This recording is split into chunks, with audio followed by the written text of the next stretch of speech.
I like Don's background more than mine. That's a nice tree behind you there, Mike. Go swimming after this, Mike. So figure we'll get started. It's about 10:02, so I really appreciate everyone joining. Mike, you actually wrote a really great article this morning that went out about the condo laws, and we've talked the last couple of weeks about it, so I don't want to spend a ton of time on it. But what would you say the number one question people have regarding these new rules? I Let me rephrase part of that. The number one mess up I'm seeing is we still get some agents that are using the old forms. You can't do that. Yeah. And you preach it over and over and over. If they want to know whether or not they're looking at an old form versus a new form, look for those days. If those days don't say 7 days, 7 business days. Let me clarify that. 7 business days. If you've got any number but that, you're using an old form. I mean, the changes are significant, but not very complicated. I mean, Yeah. this is not hard stuff here. You just But got, we know how people are going to mess it up. You, Someone that simply isn't paying attention. They're not coming on these videos, they're not reading articles, they're not doing their training. In those scenarios, if they did a condo addendum 6 months ago and they're trying to use that same form without using the updated version, you've got a major problem. Major problem. you've got the potential for a buyer to have a voidable contract. I mean, right up to Absolutely. closing. Right up to closing. Absolutely. I had very a scary. I had a call yesterday with an agent, a good agent, and the problem we were having is that they were treating HOAs and condo associations as the same thing. They were using those words interchangeably, and it was really dangerous. And they didn't know they were making that mistake, but as soon as they figured it out, they did this. Oh my gosh, what did I Mm. do? Because it's very complicated. The solutions are straightforward. The neighbor and FARBAR give you the forms for it, but HOA and condo are treated very differently. So, we'll use Laley as a good example. Laley has the Master Association. Dad, for Master HOA, what do you have to do? You have to have the HOA summary disclosure. Plus, HOA disclosure, yeah. So plus on whatever's under that FARBAR, umbrella. FARBAR, it's rider B, it's the HOA Yep. rider. And then for NABOR, it's just called the HOA disclosure. And all you give are the fees. That's all you do. So that's your master. And I would say 99% of all communities are going to have that master association B and HOA. And then if your particular property is within a sub association, you have to figure out what kind of sub association that is. You could be in a sub HOA. So there could be two HOAs, which means you would want two HOA disclosures. Or, Dad, what if it's a condo? What if that property's in a condo? What do you do then? Well, then you have a writer A and B with FAR and you have to provide all the documents in NABOR that is outlined in Standard I. The Yeah, addendum. in the condo addendum, the new one, like what Mike Yeah, was talking about. Yeah, it's so in that scenario, if you had a condo inside of Laley communities, you'd have your Laley HOA disclosure on the master. You do not have to provide any documentation, you just have to give fees. And then separately, you would have your condo association. So you'd have your condo rider or your condo addendum if it was NABOR. And on that, you're disclosing right of first refusal. It's got certain disclaimer language, and it's got these condo rescission period language. And if you use the old form, like Mike was saying, the buyer can back out. If you don't use the form at all, the buyer can back out. If you did a condo addendum and it was really an HOA, the buyer can back out. So knowing that they're different and treating them different is very important. And one of the things that we were hung up on in this conversation was she was reading the condo addendum and it said, you are required, the seller is required to disclose the condominium declaration, the bylaws, rules and regulations. And she was like, well, see, I have to give the HOA documents. It's telling me I have to. I said, no, it's telling you have to give the condo documents, not the HOA. And she goes, well, aren't they the same thing? They're No, not. They're different statutes, they're different entities, different companies, different associations, different rules. different The rights. thing that can get really confusing I is know people who've been sued for not using the rider when they should have. realtors, you're saying. Yeah, because the deal got canceled. The case Yeah, was like $1 million deal, and the yeah. deal got canceled because the agent didn't know there was an HOA, and yeah, an office we both know real well canceled the deal. The seller lost the transaction, and the seller knew that there was insurance Yeah. on the other side, so they sued. It was 40 grand to settle. It was a hundred Well, thousand dollar deposit. they were just upset as well. They were just upset. They see the insurance and say, "Oh, I'm not really hurting so and so. I like so and so, but there's insurance, so it's not really hurting them." That it's a perception I run into a lot, or have over the years. Well, I think that's how they go to bed at night, but they're doing it because they feel harmed. You know, Yeah, you but it like in makes it your easier for them scenario. to do it.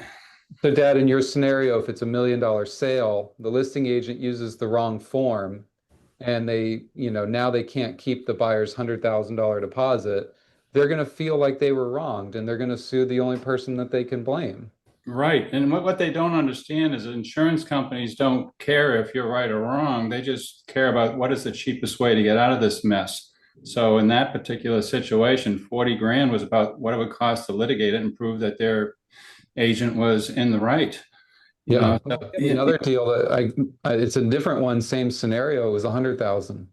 So yeah, it's a problem. So Mike, thank you for that input. I don't want to spend a ton more time on it because we've done a lot of videos on the condo rules, the HOA, and the distinction between the two. But I definitely think that that's a really, really important thing. But I thought this would be a cool opportunity to do kind of a roundtable if you're up for it, guys. So actually, I read an article in the Neighbor newsletter. It's their e-newsletter. And it was written by Bill Morris and Jeff Jones, who are both on the Legal Resources Committee with you, Dad. right. And they called it the Dirty Dozen. They said, avoiding the 12 costly realtor mistakes. And so I actually rewrote the article with my spin on it, and just kind of gave. I wanted people to actually read this. I thought it was pretty darn cool. And amazingly, I think we might have more people might read our articles, Dad, than they read the Neighbor ones. So this is a shout out to Bill and Jeff. They did a great job on this. So I'm sharing my screen, and I just want to get your guys' feedback, your initial feedback, whether you think this is a big deal or not, and how people can avoid it. So the first one is double dipping on compensation using a seller to buyer broker compensation form when the listing already provides for a co-broker payment. I actually saw this yesterday. That's a no-go. Not only is it redundant, it could expose the seller to additional costs and confuse the closing statement. If the buyer-broker agreement limits compensation, there's no need for a separate direct pay agreement from the seller. So what this is, guys, is basically you have a listing agreement with a co-broke amount listed on it. So we'll use, 5% is the total compensation, and you're going to share half of that with the other agent. And then you use the wrong form. Instead of using the broker to broker compensation form, it's called a broker compensation form, listing broker to selling broker. Instead of using that one, they use the seller to selling broker, or whatever Ooh, form is called. And Farbar has one and Nabor has one. So in that sense, you're double dipping. You've got the seller agreeing to pay on the listing agreement 5%. And then you have the seller agreeing to pay an additional 2.5% to the buyer's broker for a total of 7.5%. Now, realistically, I haven't seen someone try to enforce that based off of a mistake. That's essentially what this is. This is a mistake. They used the wrong form. I haven't seen a broker and try to enforce it, but they could. And if things go sideways, if that broker is on his last legs, if they're trying to, pull one over on the seller, I think that's a real problem. Um, Dad, what would you say the solution to fix that problem would be? Well, I mean, if we can't get people to use the right HOA and condo riders, or it's really hard. There was a boot camp class that you, Nick, and Brett did that was excellent. That talked about the addendum to sales contract, and you check off whether the listing agent is going to be paying the buyer broker compensation or the seller, and you use the appropriate form within the 3 days to give notice to the buyer as to which one it is. Just go to class, please. Well, how do you fix it? Let's say the mistake's been made, what would you say is the fix? You can do an amendment before Do an close. amendment to the listing agreement? Amendment to the contract, getting rid of the seller paying it since the listing agreement's already providing for it. Yeah. Or you could amend your listing agreement. Yeah, either one. It doesn't, whatever's simpler. So you're gonna void that broker compensation agreement that you errantly filled out, and you're gonna replace it with one that actually Right. does work, or you can go amend your listing agreement. Now, if your seller's not worried about it, they don't bring it up, you don't have to do anything. You can just not go after the full Yeah, you don't want to 7. look like you don't know what you're doing. Yeah, so a lot of people might just leave it as is. But I did see this recently. There was an agent that Mike, can you still hear me? Yeah, I can hear you. I've got an interesting example of something that hit yesterday that's along Okay, this let's hear it. line. All right, so yesterday I had a listing sent to me to sign, and I don't have one in front of me, but there's a section in there where it says that the seller is authorizing the listing brokerage firm to share part of their commission.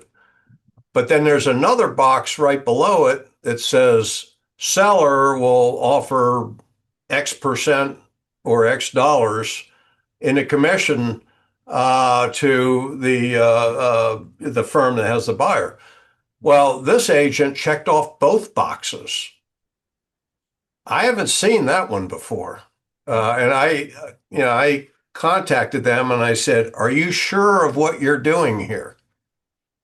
And I'm waiting on the answer, but I don't think she probably understands what I'm asking. Probably not. Probably not. In that scenario, I think you have to look out for yourself. So, Mike, you're going to look out for Downing-Frye. You're going to make sure that your brokerage is protected.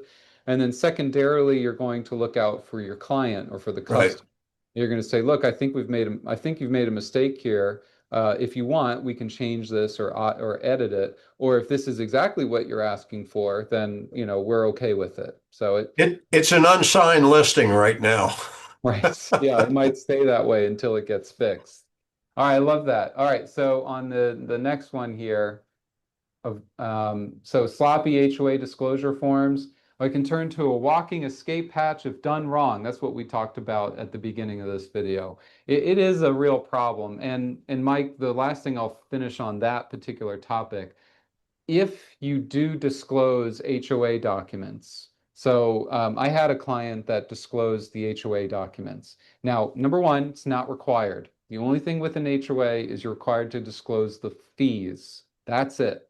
But if you go above and beyond and you give the updated documents, you give the declaration for the HOA and the bylaws, rules and regulations, financials, they better be right. They better be right. I had a situation where they disclosed the wrong ones. They were 6 months old, and the old ones said that you could split the golf membership and the unit. You could split them up. And then they updated them, and the updated declaration says that you can't split up the bundled golf. You just can't. And the buyer was furious. The listing agent had some serious egg on her face. It ended up working fine. We resolved it. We found a settlement, but the listing agent had no duty to disclose the HOA stuff, none. And by doing so, they really made it worse for themselves. That's no fun. Um, all right, so next one, forgetting the condo addendum. Well, again, we'll kind of keep moving on that. Misunderstanding the as-is inspection period. So I think everybody's probably sick and tired of me talking about as-is contracts, but this basically says just because it's called as is doesn't mean the buyer has to take it as is. They can still ask for repairs, they can still ask for credits, they can still terminate. What it does is it gives the buyer leverage to continue negotiating in good faith. If they're not going to negotiate in good faith, if the seller simply refuses to negotiate, then the buyer has the right to terminate or move forward. That's it. It's really that simple. It doesn't mean they're not going to ask. All right, escrow pitfalls on repairs. I don't like escrows, Mike. This is a Naples thing. This is a Florida thing. In other states, we don't do escrows as much as they do them here. They just don't. When I practiced in Atlanta, and we almost never did escrow agreements. It was, one out of every 1,000 deals we might do an escrow, because on those deals you had loans and the lenders just refused to allow escrow agreements. If something was broken, it needed to be fixed. So I would say Florida is pretty unique, and I think it's because we're mostly cash deals, so they get away with it. But NABOR requires 200% of the full estimated repair costs to be escrowed if repairs aren't done by closing. Some agents fail to explain this to the seller, who find themselves short at the closing table. Worse, lenders may not allow escrow at all. If the buyer waived their financing contingency and the lender won't fund, that default risk falls squarely on the buyer, and guess who they blame? Escrows are a problem, and this is another thing as to why you may want to use an as-is contract, because on a NABOR standard or on a FARBAR standard, if something doesn't get fixed that the seller agreed to fix, the only solution is escrow. It doesn't give the buyer the right to cancel, it doesn't give the buyer the right to extend the contract. Did you realize that, Mike? That there really are no other options? Yeah, let's see that one through. Let's say, for argument's sake, because I've seen this one, let's say that the seller has a friend that's a handyman that can fix whatever, not licensed and insured. And you see some sellers try to do that. Where's that leave everybody? Well, it's complicated. So I know. we'll use the NABOR sales contract as our example. Um, Under NABOR, the buyer using a standard contract needs to have a quote if you're going to ask for a credit. All right, that's the first thing. And that quote has to come from a licensed and insured contractor. They at least have to be licensed for that quote to be valid. So that's your first problem in using a standard contract. And then let's say we agree on doing repairs, and the seller hires someone who's not licensed or insured. There's nothing that stops the seller from being able to do that. There's nothing. The seller is able to fix it with whoever they want to hire. They don't have to be licensed, they don't have to be insured, but it does have to be done per building code. It has to be done per building code. So if you're going to replace the roof, you're gonna have to get a permit. You're gonna have to have, and that permit is going to require someone to be licensed and insured. But most importantly, it's going to have to be done per the county or city building code. So Uh, let's say a title company is holding that escrow, and let's say the work's done. Is that title company going to require both buyer and seller to sign off on releasing the funds? you have to avoid that. So I see title companies in town, and I appreciate these questions, Mike. You're helping me out here. So there are title companies in town that require that the buyer and seller agree to release the deposit or the escrow. I think that's outrageous. Once the work is done, the title company needs to have the authority to release it to the appropriate party. They just do. If the work's not done, or if it hasn't been paid, then that title company needs to be able to pay that contractor or give the money to the buyer to do it themselves. But there are certain title companies, and if you're going to, do an escrow, I want you to actually read and ask these questions. What happens once the work is completed? So let's say it's a permit. The permit gets closed, it's final. I don't want the buyer to have to agree to release the money back to the seller. Once the work's done, money automatically should go back to the seller. I agree with you. The problem I see is the work gets done, and depending on how the title company handles it or the law firm, then the buyer and seller all of a sudden one of them wants to Yeah. renegotiate. Yeah, they do. Or they'll use that escrow to negotiate on items that weren't related to the escrow. So they'll say, hey, I'm not agreeing to release it because my pool is still green. Well, that wasn't part of the deal. That's not what the escrow is for. That's a separate argument, but they'll make it into one argument. So you don't want your escrow agreement to handcuff the title company. You want the title company or the law firm to be able to release the money per, what was required. Really that simple. Thank you, Mike. That was great. Love that. And the other trick on there is it's 200% of the total cost, not on the remaining work to be completed. So personal property language, practicing law, trying to get cute with personal property by drafting your own agreement or using a bill of sale, don't. That's considered practicing law without a license. Mike, you've definitely been involved with NABOR or elsewhere. What kind of comes to mind with you? When do agents get themselves in the most trouble? Because we've had people get pulled in front of the ethics committee or the grievance committee on this stuff. Yeah, I'm very big on not practicing law, and the problem is with most realtors, they want to be helpful, but you have to stay within your lane, so to speak. Yeah. And there's no harm in asking an attorney to help you or help, yeah, to not help you, to draft up the document. Yeah, to do it for you. Now that bill of sale is important because now if they're getting a loan, the lender doesn't like seeing a lot of furniture and stuff in the contract. I mean, that might be a deal breaker depending on how that's handled. So a separate bill of sale that a lawyer draws up, does help Yeah. at times. Here's the thing, and this is a selfish, self-serving comment here. You need to have an attorney on your side that you can call for stuff like this, because otherwise you're going to get yourself in trouble.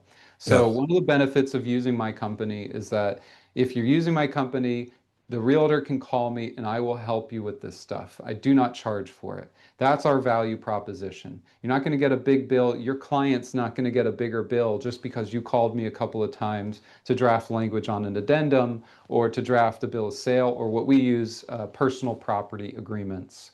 So use us. That's the real benefit. You're not going to, you're going to get all the service you need.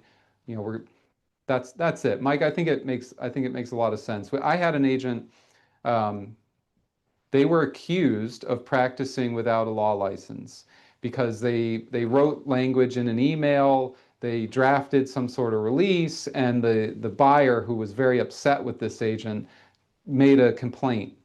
Well, the complaint went away immediately when I raised my hand and said, I wrote all those things. I was the one that gave it to her and she just forwarded it.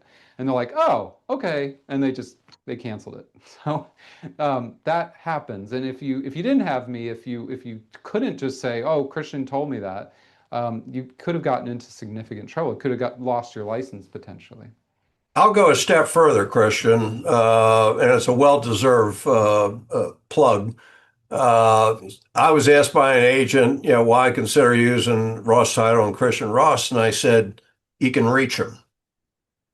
There's a lot of lawyers in town where you leave a message and you're waiting and waiting, and that wait period could lose a deal. But the fact that you're reachable, to me, really separates you from a lot of people. Well, thank you, Mike. I like giving people my cell phone. It's on my business card. So if people need me, they just text me. I am a millennial, so it actually does work for me. Number 7, missing contract deadlines. Time might not always be of the essence, but deadlines do matter. Seen too many deals fall apart because an acceptance or counter was dated past the offer deadline. That creates ambiguity over whether there's a binding contract.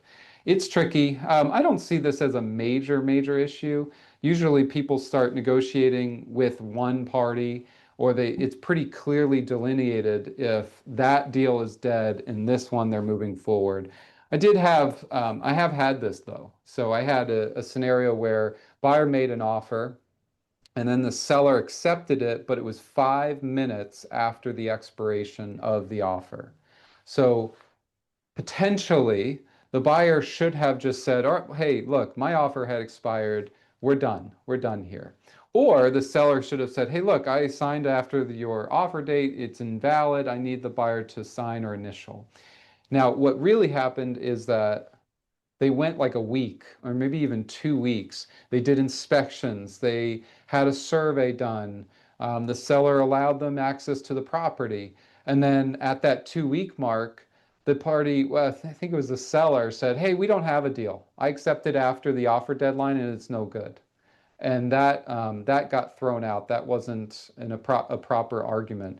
Basically, we ratified the contract through performance. So even though you signed it after the expiration of the deadline, we then ratified it by our own performance. So that got settled, and the buyer was able to close on that one. So just don't do that. Miscalculating days and time frames. The effective date is day 0. Mike, how many days does a buyer have to review condo documents? Don't hit me with that one. Seven, I have another train of thought here though. 7 business days, right? It was Oh, 3, now condos. Okay, 7 days. I'm sorry. 7 business days on a condo. Where I see people get in trouble, Christian, believe it or not, and goes back to when you first got your real estate license, is some agents still don't realize that the effective date is the last signature. Yeah, they'll see one date and then maybe the spouse signs it 2 days later and they get confused on that. But to add another confusing point, let's say the contract is fully executed. And then all of a sudden there's an addendum that goes with it that's dated later. So then the confusion is, okay, what's the effective date? So that one, sometimes these things that seem to be black and white tend to get a little fuzzy. Well, and what if the buyer signs it, sends it to the seller signs it, but it never gets sent back to the buyer? That's not an effective date. So, we try to use the dates on the contract as our effective date, but that's not a guarantee. If your seller signed it and you didn't see them sign it until the next morning, and that's when you forwarded it to the other side, your effective date is the next morning. It's Yeah. not when the seller actually signed it. So all that's very, very challenging. And then, Mike, you make a good point about the addendum. You sign a contract and then you do an addendum to the contract. It really matters, and there's a case on this. It matters whether that addendum was initially part of the contract or if it was a necessary part of the contract. And basically, it goes down to that checkbox near the signature page.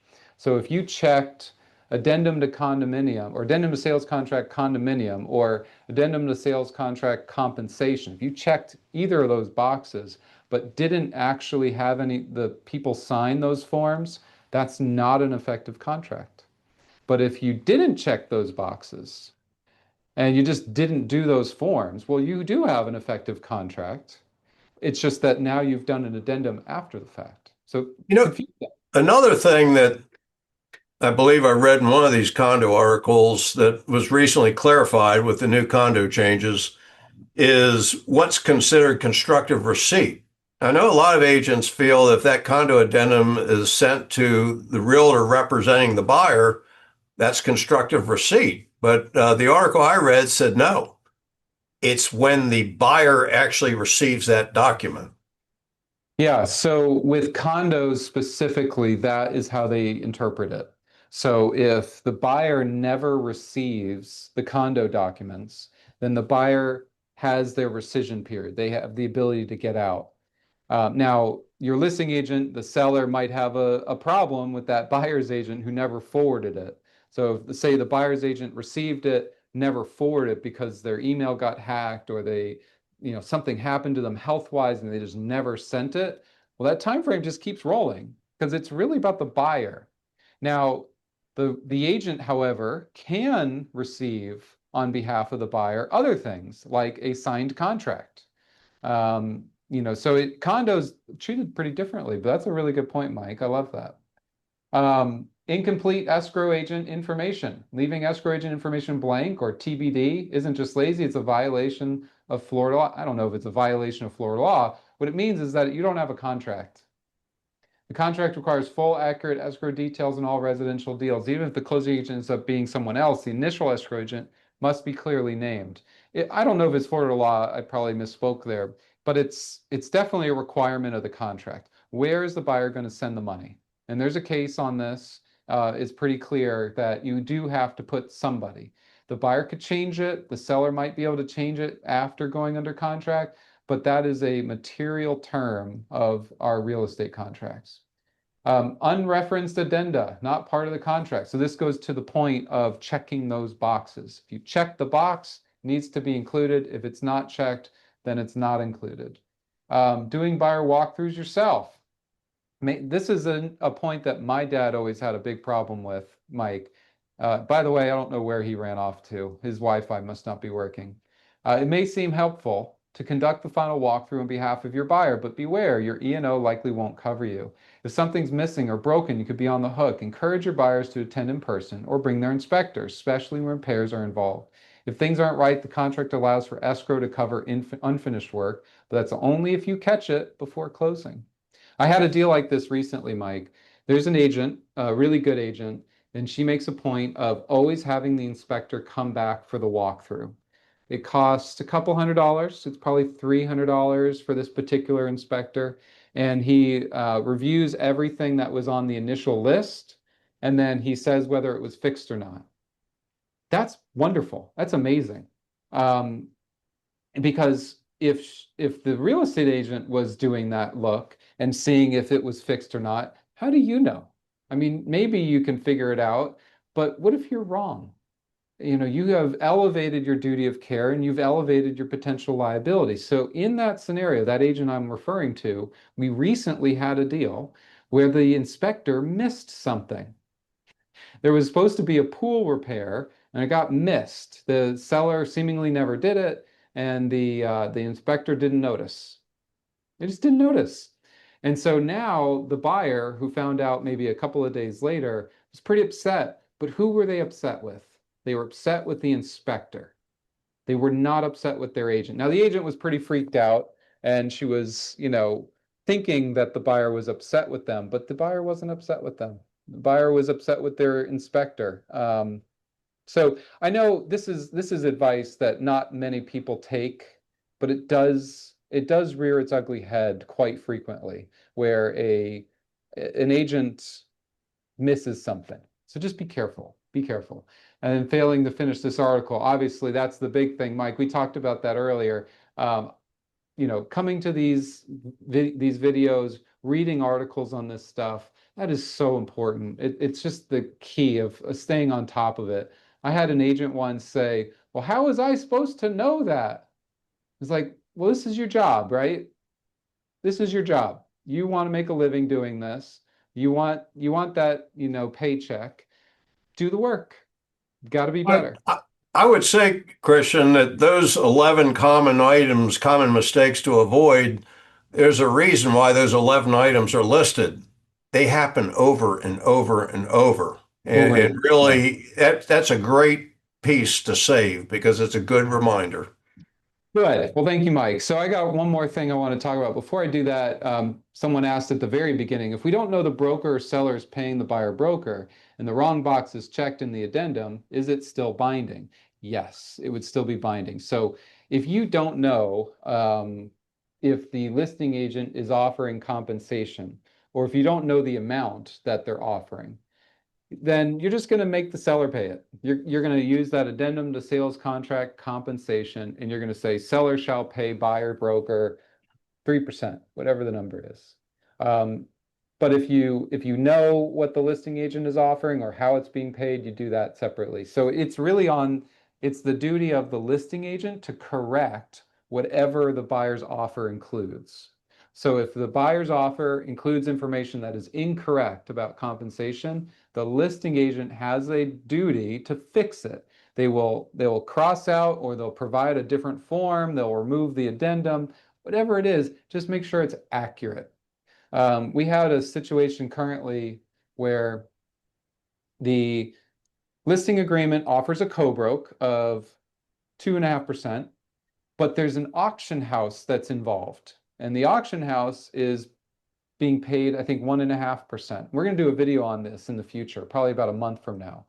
So the auction house gets 1.5%, and then the buyer broker gets another 1%. I think that's what it ends up being. They use the wrong forms, and the seller agreed to pay the auction house directly, and then the other agent's getting this, and then like, well, you're at like 6.5%. This is not right. So they're going to amend that. They're going to fix it, and the seller was thrilled. The seller was thrilled that the agent noticed that.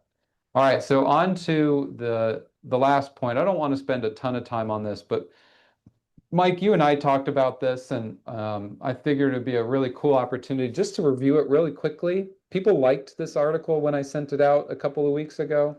It really talks about title lock and whether it's something that I think is worth it or not. Mike, do you remember this article? Yeah, I get concerned about this whole topic. I mean, it's kind of unnerving to me that you can own a property and literally have it stolen from you. I mean, that scares anybody. Yeah, yeah, of course. Should scare you. So let's review what Title Lock is. It's a product. It's a third, it's a individual private company that will monitor activity on certain websites. The clerk of court. It might even monitor things on Zillow and Redfin. And they will give you alerts if they notice something is going on. So similar to, your credit score or something like that, there's a value to this service for sure. But how much? This article details into whether I think it's worth it. So I don't think it's worth it. And the main reason is because you'd only find out until it's too late. That's when you find out. It's already happened. So they've already transferred the property. They've already recorded a deed. They've already, whatever, paid off a mortgage. You don't know about it until at least 2 weeks after it's happened. And that's because there's a lag. When my office records something, we do it electronically. We do it the best way you can, but it doesn't get indexed at the county for probably about 2 weeks. So no one can see it for those 2 weeks. I know I did it. The buyer is protected because they have an insurance policy, but no one else knows that this property has sold or been mortgaged or anything like that, including Title Lock. Title Lock doesn't know. They don't know. They don't see it yet. It's not public record. So that's the first thing. Whatever happens, you're late to the party. So it doesn't really protect you in the way that a lot of people think. The other reason that I don't think it's a great idea is you can get it for free. So Collier County, Lee County, Miami-Dade County, all these counties have this service. It's called the Fraud Alert. So I just type into Google Collier County Fraud Alert, and it brings you right to the page, and you can sign up. And you can sign up yourself, your spouse, your kids, whatever you want to do. You can sign us all up for it, and you'll get these alerts from the county. It is free. I signed myself up for it. It's kind of useless for me, a little bit at least, because the amount of things that we're recording with my name on it, I get notified like every day that something came up. So it's a little weird for me to do it. But for any normal person, Mike, did you end up doing it for yourself? Not yet, but I appreciate you calling me normal. You're a normal folk. You're normal folks. So it is free. Lee County has it. Collier County has it. Charlotte County has it. And then I would also suggest that if you're worried about, really protecting yourself, I would sign up for Redfin and Zillow. So I'll show you. Hopefully, you guys will be able to see it on my phone here. On Redfin, I think that's where I'm at. On Redfin, it has a little button on the bottom here that says My Home. My home. That's pretty good. That's all we need. My home. Sign up for it. If you own it, claim it as yours, and it will alert you. It'll alert you when the value of your home changes. It'll alert you when someone lists it for sale. It'll alert you when it sells. And so do that on Redfin, do that on Zillow, do it on Realtor.com, whatever website you want to do. They'll monitor it for free. It doesn't cost anything. And so I don't really worry that much between the fraud alert thing online, the Redfin and Zillow, kind of owning those properties. You're going to be fine. Know your neighbors, and then, be a good owner. Don't be, don't ignore your property. Pay attention. Know your neighbors. That's about it. That's pretty straightforward. So, big picture. Title lock's not a bad thing. It's certainly not bad. And if they offer you value, then I think you should do it. But if you can just use all the free tools, then just use all the free tools. If it was something I could charge you for, I would, but I can't, so I won't. Make sense, Mike? Well, why I asked you about this, Christian, is the whole topic of fake sellers, particularly fake lot sellers. It's still a very common thing in this area. At one point, I used the word rampant. It was that bad. But I think the it's important to look for the red flags when you have someone who wants to sell their lot and you're trying to figure out whether it's real or possibly a scam. And some of those red flags that should stick out like a sore thumb is if you're a Marco Island agent and a Fort Myers Beach seller is reaching out to you to list their property, wait a minute, why are they picking you? I mean, it's outside of your area. Yeah. So that's your first one you want to drill down on. Two, they won't meet with you in person. It's all done by email, text, burner phones. Three, they're getting very good with fake IDs. A lot of times you'll get a driver's license that looks real and it isn't real. Florida Realtors has a product called Forewarn that everyone should be signed up on. That we've flushed out a number of fake sellers that way using Forewarn. The other two signs to look for, are they in a hurry to sell? Now you might say, well, most sellers are in a hurry to sell. Yeah, but coupled with a lot of times when they're in a hurry to sell, if they're a scam artist, they know the market. If that property's worth 300,000 and they're willing to sell it for 200,000, wait a minute, your antennas should be going up on that one. And when you start seeing more than one of these warning signs, then you definitely should get your broker involved, bare minimum. Because this is a very common thing, fake sellers in this area. I've even seen a fake seller on a condo. That was a wild one. I think all those points are dead on. I'll give you some more. A lot of times when there's a fake seller, they don't stop at just one listing. They don't get fooled once and then just stop. They've got a property that someone falls for it. And you might see like it was listed and then canceled, listed and then canceled, listed and canceled. If you saw something that was canceled very recently from a listing that was only on for like a couple of weeks, you need to call that other agent. So what happened? I've got to, you can sign the listing if you want, have it signed, but call that other agent. Don't be afraid to and say, what happened? Is there anything I need to be worried about? I have a listing agreement, but I need to know why you canceled. And if they tell you it's because they suspected fraud, you don't touch the thing. You drop it and you walk away.